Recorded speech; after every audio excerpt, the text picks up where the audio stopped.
Massive stone blocks, perfectly cut. Cities hidden underground.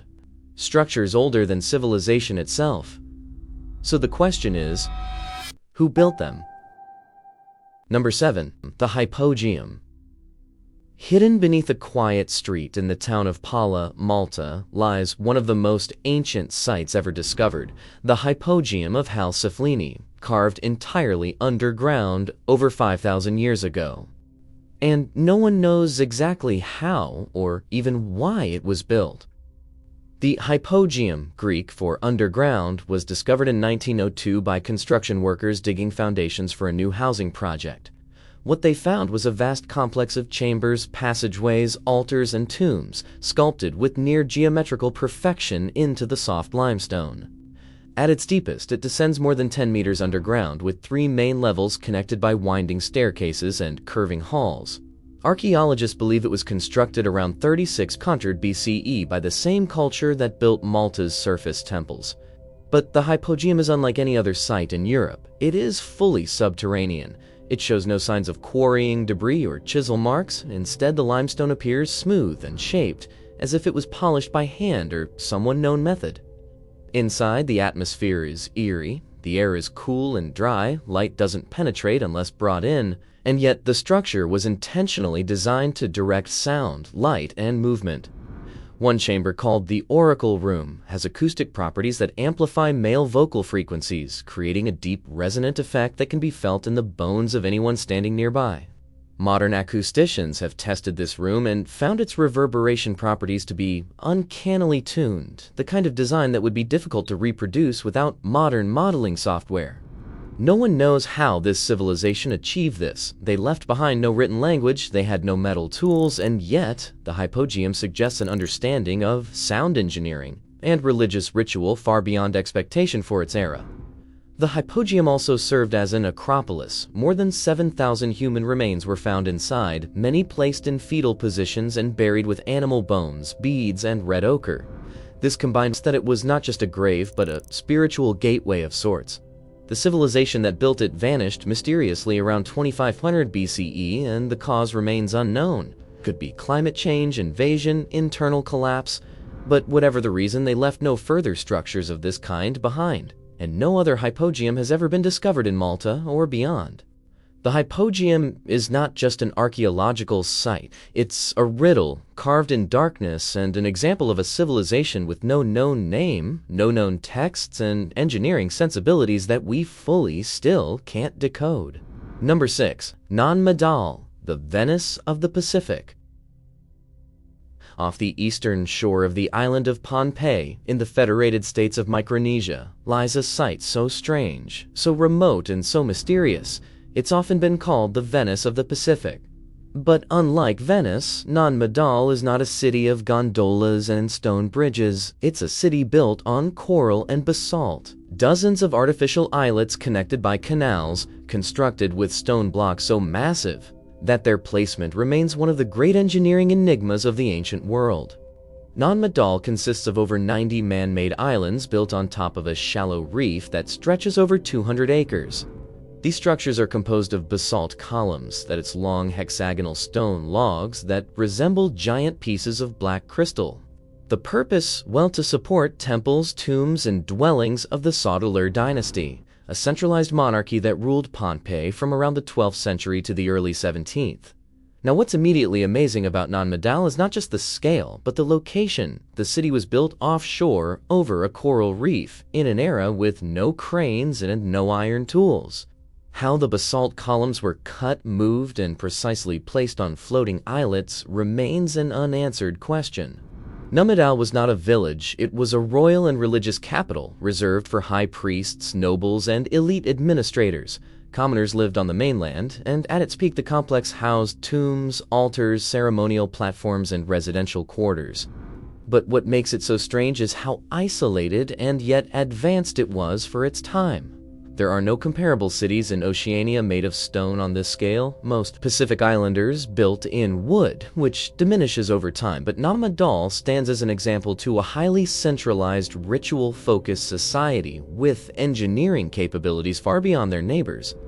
Today, though, Nan Madol is largely abandoned, of course, and partially reclaimed by the mangroves and the sea, the stone walls remain silent and weathered, and in 2016 UNESCO designated it a World Heritage Site and added it to the list of World Heritage in Danger, citing rising sea levels and erosion as existential threats. Even now, it provides more questions than answers. How did such a small island population mobilize the resources to build this? Why here? Why on the edge of a reef rather than inland? Was it a show of power, a sacred mandate maybe, or simply a civilization pushing the limits of what they could build?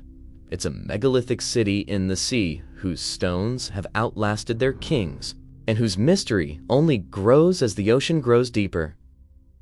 Number 5. The Osirion of Abydos in Egypt.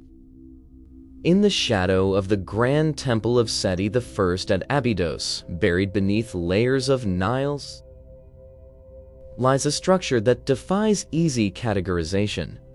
It's known as the Osirion. This mysterious subterranean monument stands apart from the soaring elegance of classical Egyptian temple architecture.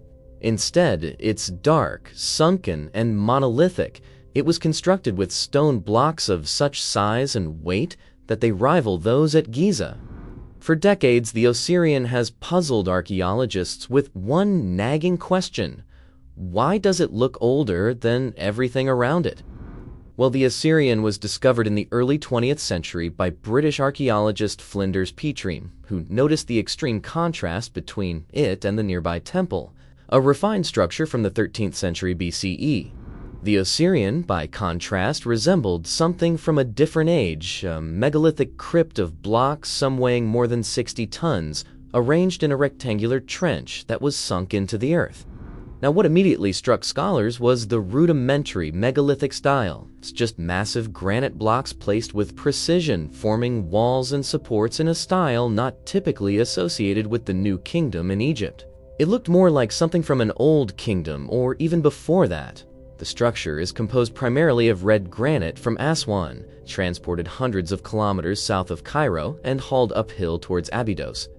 There is no clear documentation of how this was accomplished.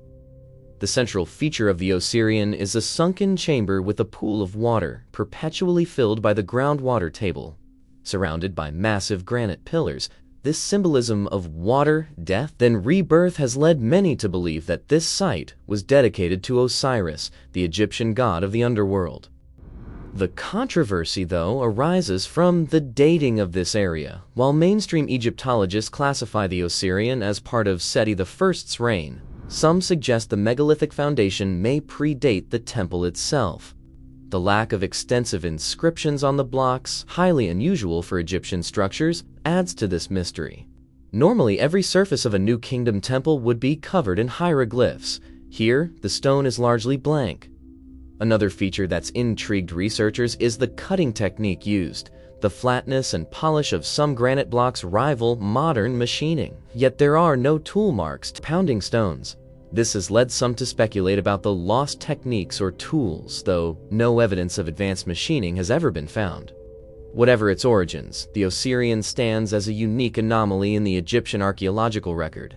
It's a temple that looks more like a megalithic fortress, a funerary structure built with engineering principles far older than its neighbors. And if it was indeed constructed earlier, that would place it among the most ancient megalithic sites in the world. Today, the Osirion remains partially submerged, accessible only through guided visits, and still largely unexplored due to preservation challenges and its fragile condition. As long as it sits half-flooded and half-buried, it will continue to whisper questions to every archaeologist who wanders through its waterlogged corridors. Number 4. The Sacsayhuamán Fortress. Above the city of Cusco in Peru rests one of the most mind-bending stone structures in the world, Sacsayhuamán, a megalithic citadel constructed by the Inca civilization, and still today one of the greatest engineering puzzles on Earth. Walls made of massive interlocking stone blocks, some weighing as much as 200 tons, are fitted together with such astonishing precision that a piece of paper couldn't fit between them. There's no mortar, no steel reinforcement, just raw stone, shaped, tilted, and balanced like a 3D puzzle, placed with techniques that we don't still fully understand. And Sacsayhuamán was built in the 15th century during the height of the Inca Empire, under the rule of Pachacuti and his successors. The structure is located over 3,700 meters above sea level, and the effort required to move, carve, and position these stones was difficult to overstate. Some stones were quarried more than 20 kilometers away and then transported uphill without the use of wheel or draft animals, and this has led many to ask, how? While there are theories, the Incas likely used copper chisels, hammers, wooden levers, ramps, and sledges, along with sophisticated understandings of geometry and balance. But the most important part of the site is the zigzagging walls, 3 tiers of massive stones fitted in a lightning bolt pattern designed not just for defense, but to absorb seismic shock. Peru is a highly active earthquake zone, and the Incas clearly understood seismic engineering. While modern buildings in Cusco have repeatedly collapsed in earthquakes, Sacsayhuamán has endured for over 500 years.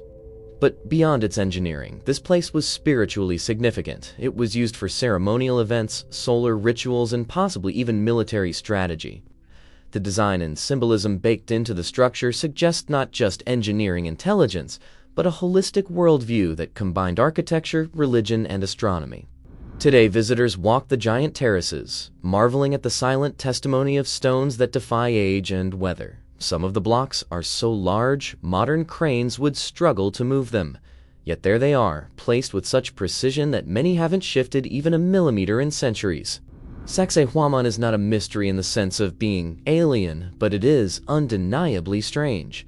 It's a work of civilization that, with limited technology by modern standards, reached heights of precision and grandeur that still command amazement today. Number 3. Derinkuyu, the ancient underground city. Deep beneath the soft volcanic rock of central Turkey lies one of the most astonishing structures.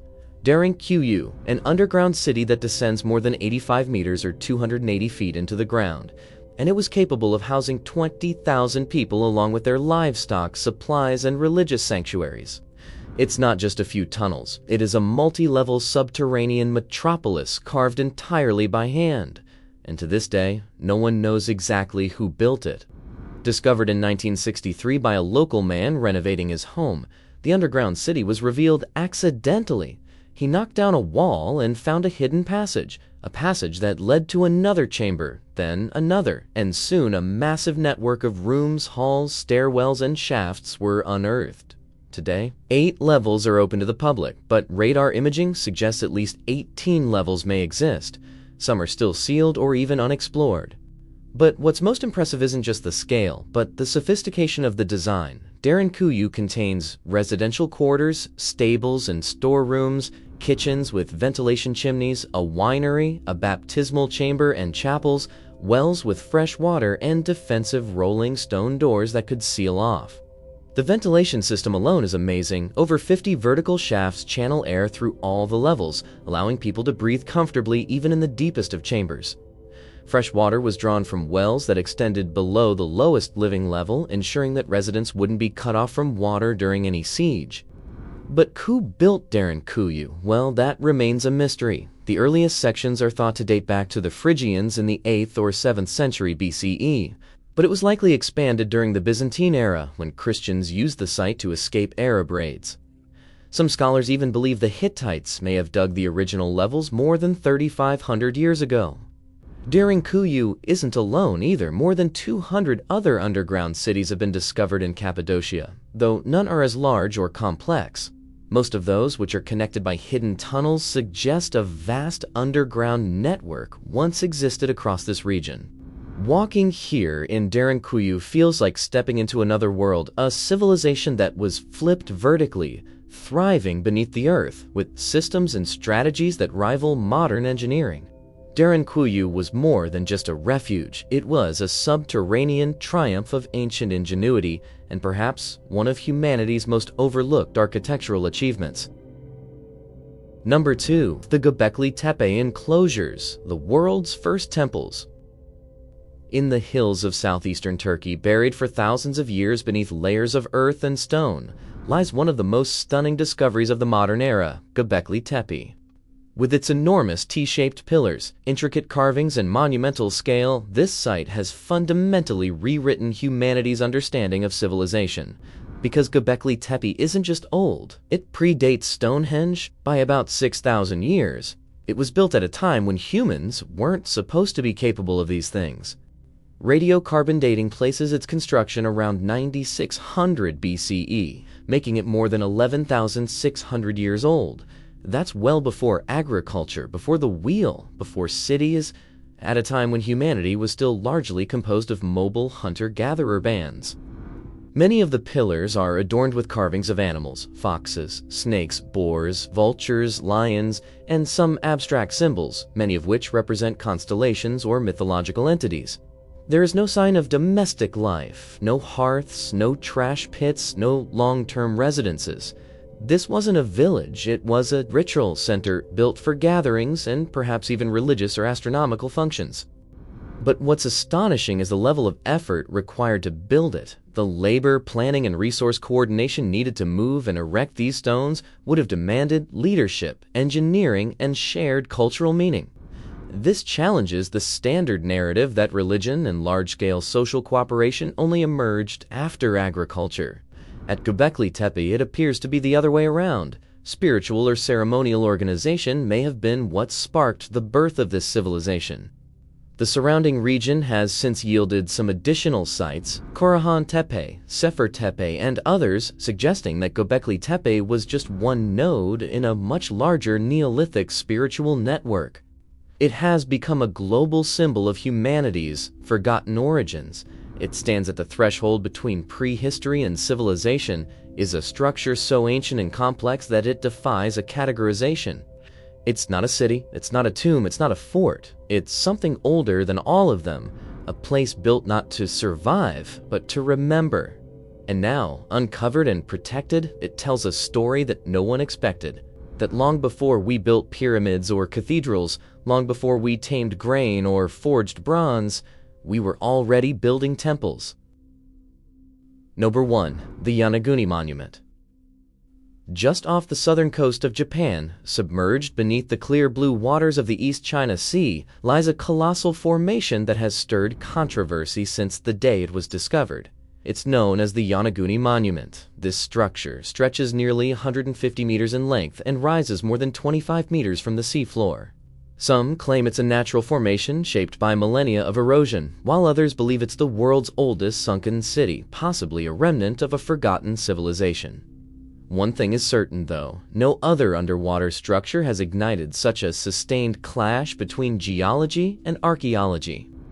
At first glance, it appears to be a submerged temple complex, the remains of a city swallowed by rising seas. However, the first wave of academic response suggested a bit of caution here. Most geologists and marine scientists in Japan initially classified the formation as a natural structure. The island of Yonaguni is composed primarily of sandstone and mudstone, which tend to fracture along horizontal and vertical joints. Over time, tectonic activity and underwater currents can carve natural formations that mimic man-made features. In this opinion, the Yonaguni Monument is a quirk of geology, striking, even eerie, but not human-made. Some skeptics argue that the allure of the monument lies more in human psychology than historical fact. Faced with symmetrical, massive shapes in an unexpected context, our minds are drawn to patterns and meaning. What looks like a staircase might be just a series of natural fractures. What resembles a plaza might just be a coincidence of erosion. Without hard evidence, such as inscriptions, constructed materials, or cultural artifacts, science remains cautious. Still, though, the idea of a lost civilization, possibly the oldest on Earth, lurking beneath the waves, continues to captivate people. Some propose it's the foundation of a global prehistoric culture, others as evidence of advanced knowledge in astronomy, geometry, and marine engineering. Even among mainstream scientists, this Yonaguni monument is recognized as worthy of deeper investigation. The question isn't only whether it's man-made, but whether humans and nature might have worked together, by adapting natural rock formations or even by enhancing certain features. For now, though, the monument remains a riddle. It's been called Japan's Atlantis, the gateway to Mu, and a sunken megalithic temple. It's also been dismissed as an elaborate reef, a geological accident, or an underwater tourist trap. But none of these labels change the fact that it is one of the most striking and unexplained underwater formations ever found.